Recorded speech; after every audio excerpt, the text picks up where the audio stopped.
Hello বন্ধুরা, আশা করি সবাই আছো ভালো। নতুন ভিডিওতে সকলকে জানাচ্ছি স্বাগত। অনেক দিন পর আবার নতুন একটা ভিডিও নিয়ে এলাম। পাখির ব্রিডিং সম্পর্কে তোমাদের কিছু টিপস আমি আজকে দেব।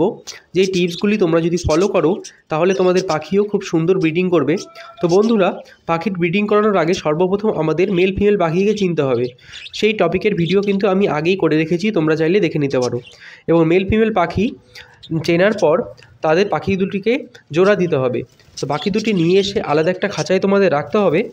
এবং পাখি দুটি জোড়া নিয়েছে কিনা সেটা কি করে বুঝবে? যখন দেখবে মেল পাখিটা ফিমেল পাখিটিকে খাইয়ে দিচ্ছে তখনই বুঝতে পারবে কিন্তু তারা জোড়া নিয়ে নিয়েছে।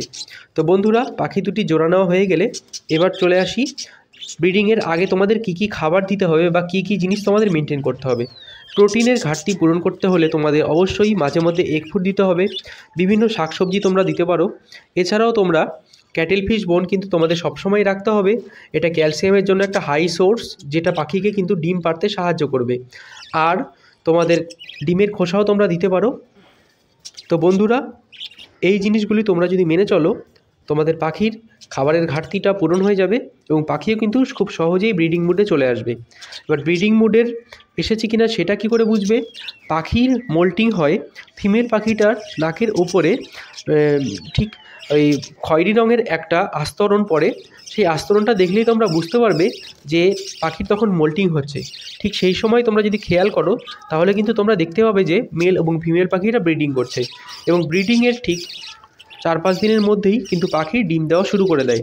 এবং বদ্রি পাখি কিন্তু 6 থেকে 8টি পর্যন্ত ডিম দিতে পারে। পাখির কন্ডিশনের ওপর নির্ভর করে সেটা বোঝা যায়। এবং বদ্রি পাখির ব্রিডিংই কিন্তু সবচেয়ে সোজা। তুমি যদি নতুন পাখি পুষে থাকো তোমাকে কিন্তু অবশ্যই বদ্রি পাখি দিয়ে শুরু করা উচিত, কারণ বদ্রি পাখি একটু অযত্ন পেলেও এদের কোনো প্রবলেম হয় না। এরা ঠিকঠাক নিজেদের মানিয়ে নিতে পারে এবং ডিম পাড়তে পারে। তো বন্ধুরা, এই টপিকগুলি তোমরা যদি মেনে চলো তাহলে তোমরা দেখবে তোমাদের পাখিরাও খুব সুন্দর ব্রিডিং করছে এবং সেই ব্রিডিংয়ের রেজাল্টও কিন্তু ভালো পাবে। এইগুলি তোমাদের অবশ্যই খেয়াল রাখতে হবে। এবার চলে আসি, পাখিকে তোমরা সেপারেট খাঁচায় ব্রিডিং করাবে না কলোনি ব্রিডিং করাবে? দেখো, পাখি দুইভাবেই ব্রিডিং করে, তবে সেপারেট খাঁচা হলে কি হয়, একটু ভালো হয়। অন্য পাখিরা কিন্তু তাদেরকে ডিস্টার্ব করতে পারে না। আর যদি তুমি কলোনিতে ব্রিডিং করাও, কলোনিটা যদি বড় হয় তাহলে কোনো অসুবিধা নেই। কিন্তু যদি একটু ছোট কলোনি হয় তাহলে কিন্তু অন্য পাখিরা, যখন পাখিরা ব্রিডিং করবে তখন অন্য মেল পাখিরা এসে কিন্তু সেই মেল পাখিটিকে একটু বিরক্ত করতে পারে। এতে তেমন কোনো প্রবলেম হয়তো হয় না, তাও তোমাদের যেটা সুবিধা হয় তোমরা সেটা করতে পারো। দুটোরই রেজাল্ট খুব ভালো পাওয়া যায়। তো বন্ধুরা, আজকের ভিডিও এই পর্যন্তই। আশা করি ভিডিওটি তোমাদের ভালো লেগেছে।